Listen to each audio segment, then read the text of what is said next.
안녕하세요. 반갑습니다.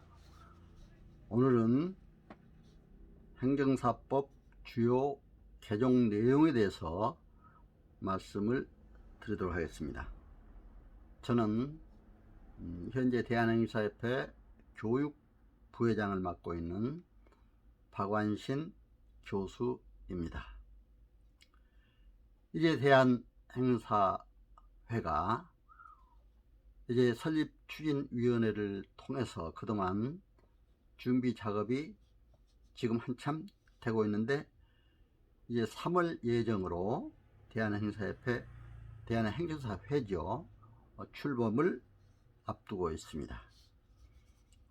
이러한 중요한 시기입니다. 그동안 이제 8개 협회가 있었는데, 이번에 행정사법 개정으로 인해서 이제 대한행정사회라는 명실공히 단일 행정사회로 통합되도록 이렇게 법이 국회에서 통과가 됐습니다. 그래서 이제 올해 특히 우리 행정사님들은 개정 행정사법을 잘 아시고 또 이렇게 행정사 업무를 진행해 가야 할 줄로 압니다.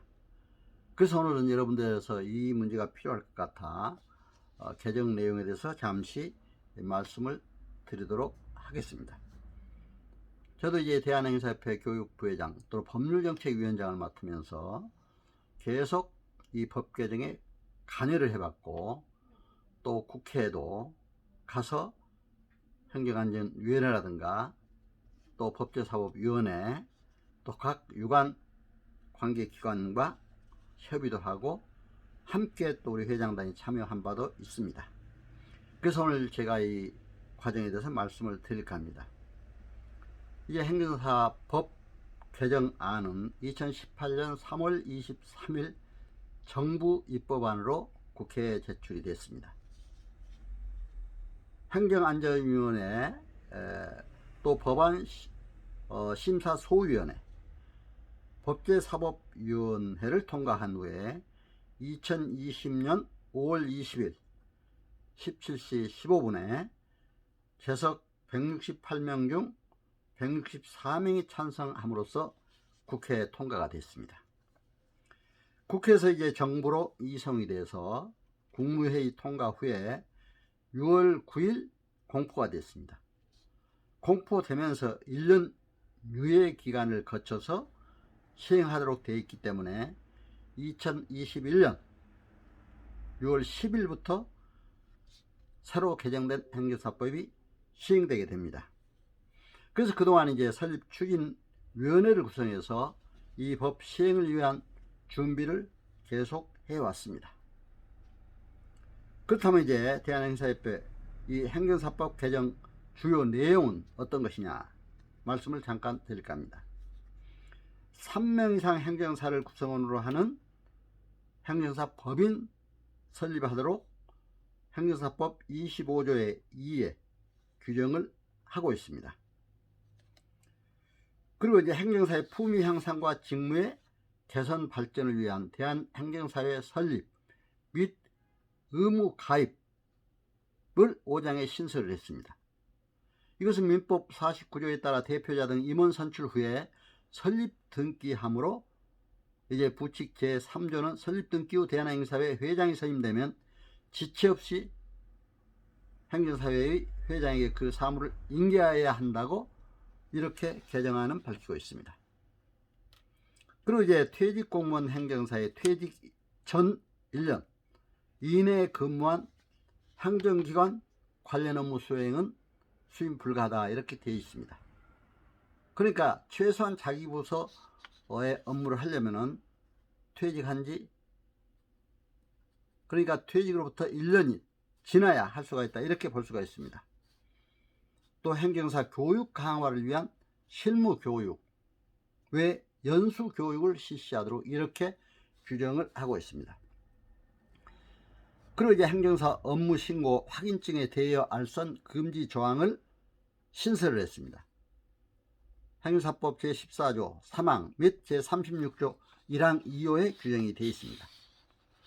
그리고 이제 제4조 행정사의 종류에서 종전에는 일반 행정사, 기술 행정사 이렇게 외국어 번역 행정사로 되어 있었는데 지금은 일반 행정사, 기술 행정사, 기술 행정사를 회사 행정사로 바꿨습니다. 그리고 이제 외국어 번역 행정사 이렇게 바뀌었습니다. 그리고 제9조에서 행정사 시험 면제 요건을 강화했습니다. 행정사법 9조에 보면은 1차 시험 전부 면제 요건 10년 이상 근무하고 또 7급 이상으로 5년 이상, 또 2차 시험 일부 면제 요건으로는 15년 이상 근무하고 6급 이상으로 8년 이상 근무해야 되고, 또 10년 이상 근무하고 5급 이상으로 5년 이상 근무한 자에게 이렇게 면제 요건을 준다 이렇게 되어 있습니다. 이상 행정사법 개정 내용을 중심으로 말씀해 드렸습니다.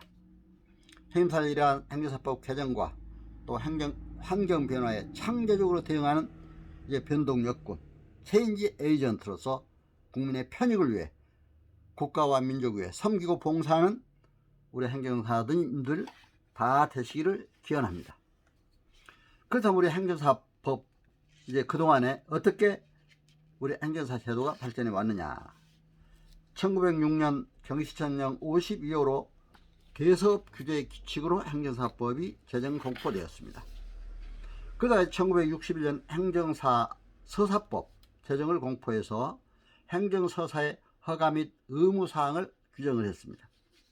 1975년 12월 31일 행정서사법 개정을 했고 76년 8월 10일 대한행정사회가 설립 허가를 받았습니다.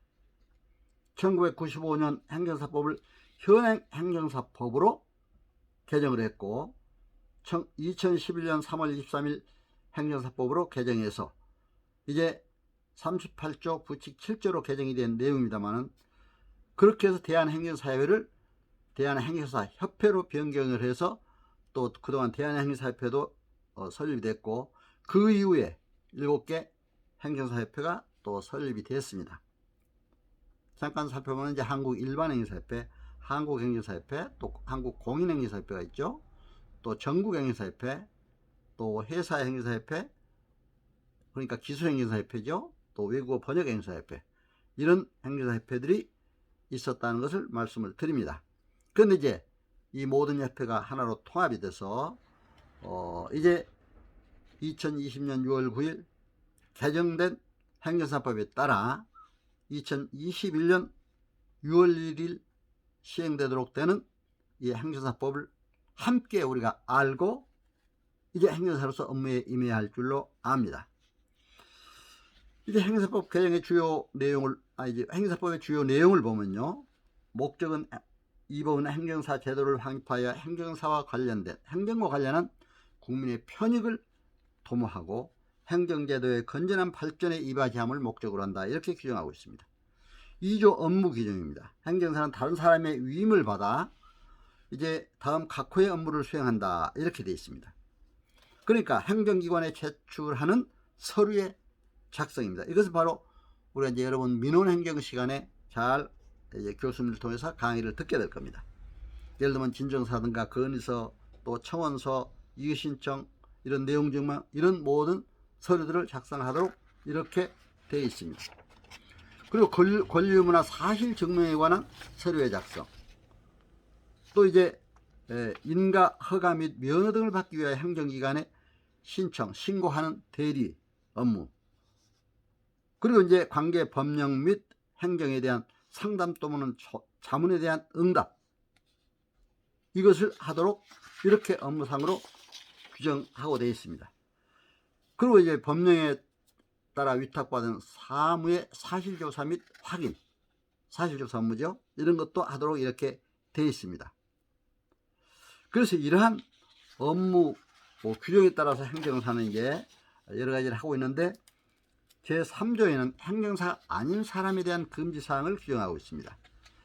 행정사가 아닌 사람은 다른 법률에 따라 허용되는 경우를 제외하고는 제2조에 따른 업무를 업으로 하지 못한다 이렇게 규정하고 있습니다. 그렇기 때문에 행정사 아닌 다른 전문 자격사들이 행정사 업무를 해서는 이제 안 되도록 규정하고 있습니다. 그리고 이제 행정사가 아닌 사람은 행정사 또는 이와 비슷한 명칭을 사용하지 못한다. 이렇게 되어 있습니다.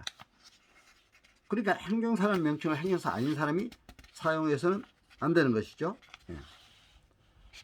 그렇게 하고 이제 제4조의 행정사 종류는 아까 말씀드렸습니다만은 이제 일반 행정사, 회사 행정사, 또 이제 외국어 번역 행정사로 되어 있다. 이렇게 알 수가 있습니다. 21조의 행정사의 의무와 책임을 규정하고 있습니다. 행정사는 업무를 성실히 수행한다고 규정을 하고 있습니다. 바로 이건 신의 성실의 원칙에 따라 업무를 처리해야 된다. 이런 내용이 되겠습니다. 그 다음에 21조의 2항에는 바로 수임 제한 규정이 있습니다. 공무원에 있다가 퇴직한 행정사는 퇴직 전 1년부터 퇴직할 때까지 근무한 행정기관에 업무를 할 수가 없다. 이렇게 되어 있습니다. 아까 개정안에서 말씀을 드렸죠. 이것은 이제 개정된 건 내용이고요. 또 22조 금지사항입니다. 다음 각호의 행위를 해서는 안 된다. 정당한 사유 없이 업무의 위임을 거부할 수는 없습니다. 그렇기 때문에 행정사는 업무가 들어오면 정당한 업무가 있을 때만 거부할 수가 있다. 정당한 사항이 있을 때만. 그래서 이런 걸 참고로 아시면 되겠습니다. 다음에 비밀엄수. 행정사 또는 행정사였던 사람이 또는 그 사무직원 또는 사무직원이었던 사람은 정당한 사유 없이 직무상 알게 된 사실을 다른 사람에게 누설하셔서는 안 됩니다. 잘못했다 누설했다가 이제 요즘에 정보통신보호법이라든가 또 이런 법에 위반되기 때문에 절대로 해서는 안 된다. 또 업무처리부를 작성해서 보관하도록 되어 있습니다. 그래서 업무처리부는 반드시 여러분들이 작성해야 되는데 거기에 이제 여러 가지 업무의 개요라든가 보호수액, 유임인의 주소와 성명, 그 밖에 위임받은 업무사항의 처리 사항 등을 이렇게 규정을 하고 있습니다. 그리고 이제 25조의 2항에 법인을 설립하도록 되어 있습니다. 행정사 법인 설립, 아까 개정안에서 이제 이것도 개정된 신설된 내용입니다. 그래서 법인을 이제 설립하도록 아까 말씀드린 대로 이렇게 규정이 되어 있다. 이렇게 3명 이상 행정사를 구성으로 하는 행정사는 법인을 설립할 수 있다.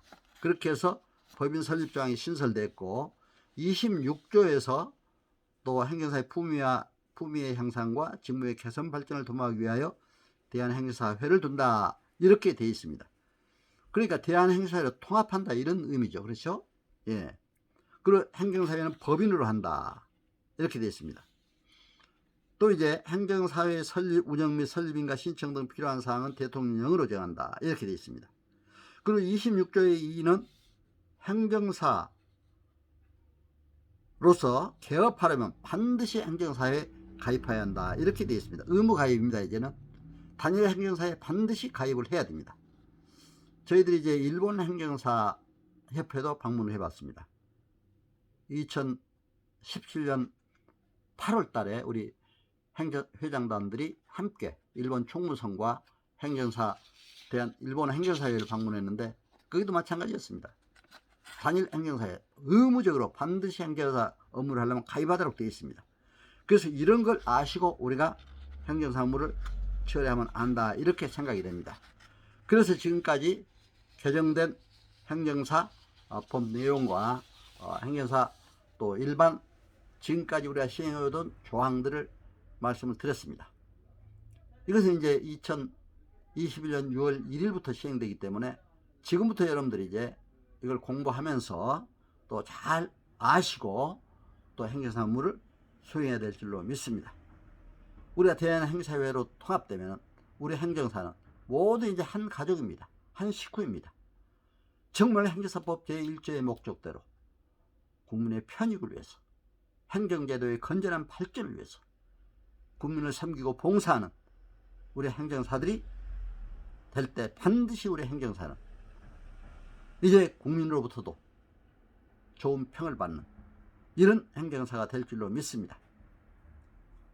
여러분 오늘 저희 강의 또 행사법 개정 문제와 일반 행정사의 법률 관계를 말씀을 드렸습니다.